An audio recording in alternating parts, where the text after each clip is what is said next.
Good morning.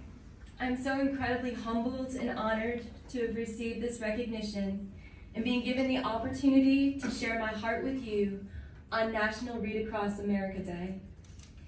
In education, teachers often refer to their why. What we mean by this is the reason why we do what we do. It is the motivation and the love behind our work every day. Oftentimes, this why is a student who we have encountered who symbolizes our desire and need to make a difference. When considering what words I could possibly say to capture even a fragment of my journey in education that led me to this point, I've decided to share with you my why. It was about 15 years ago.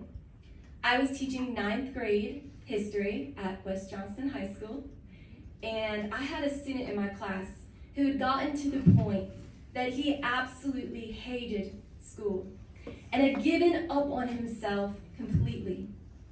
His name was Tony. Tony was the kind of young man who was so very complicated. He wore the hardened mask of indifference and had the kind of behaviors that drove most people away. Tony was one of my favorite students that year. He never smiled, and it became my determination to change that. I often think about a quote by Russell Barkley, a clinical professor of psychiatry and author of numerous books about ADHD for parents. He says, "The children who need love the most will always ask for it in the most unloving ways." That is what Tony did every single day. It was exhausting trying to reach him, but something inside of me needed to. And so one day I went to the office and pulled out Tony's cumulative folder. I wasn't trying to analyze data or examine his test scores or even his past grades. I was there for one thing, the page that contained his yearly school pictures. You see, my one and only goal that day was to find out when Tony had stopped smiling. Kindergarten through 3rd grade, I saw a sweet little boy with a joyful face illuminated with the possibilities that lie ahead. But after that, his face became uncertain. His eyes lost their sparkle, and slowly he grew into the hardened, defeated young man I saw every day. I shared what I found with Tony himself, and I asked him to tell me his story. I actually asked him to write it. But you see, Tony couldn't do this. Because at the age of 15, Tony couldn't read. So instead we wrote it together, with him dictating, me scribing his words. It was through this experience that Tony became my why. 6 years ago, I made the decision to transition from secondary education to elementary. I remember being asked my reason for this in my interview and sharing the story of my time with Tony. After doing so, I proclaimed what I stand for to this day with all of my heart.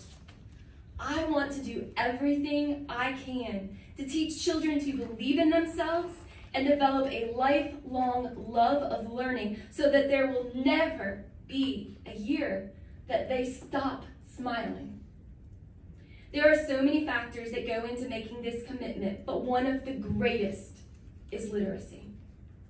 It is a researched fact that students who are not fluent readers by the time they complete the 3rd grade face a lifelong struggle in education.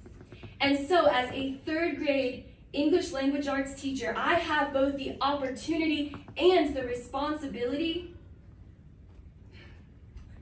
every single year to impact the trajectory of my students' academic futures, especially those who come to me as struggling readers. At 8 and 9 years old, children have already developed a sense of awareness of their strengths and difficulties, and knowledge of these difficulties has already begun to affect their self-esteem. To empower these young people to be vulnerable enough to step out of their comfort zones and open themselves up to the possibility of becoming fluent readers. It takes compassion, consistency, and a little bit of magic. I first encountered the Share the Magic Foundation 5 years ago. At the time, I was teaching 5th grade, and a mentor of mine had suggested that I find a reading competition as a next step in building my students' stamina with independent reading. The very first competition I found was Read Bowl. As I read about it, I was filled with excitement. Malcolm Mitchell's story immediately captured my heart as I was once again reminded of my Tony, my why. I knew that the young Tonys of my class would be able to see themselves in him and perhaps for the first time in their lives believe that if this awesome football player could put himself out there, work hard to improve his reading, and be successful, maybe, just maybe, they could too. I read on learning that not only was Read Bowl a national competition with incredible resources for teachers, it was actually 100% free for us to participate in. I was shocked, inspired, and I couldn't wait to start this exciting journey with my students.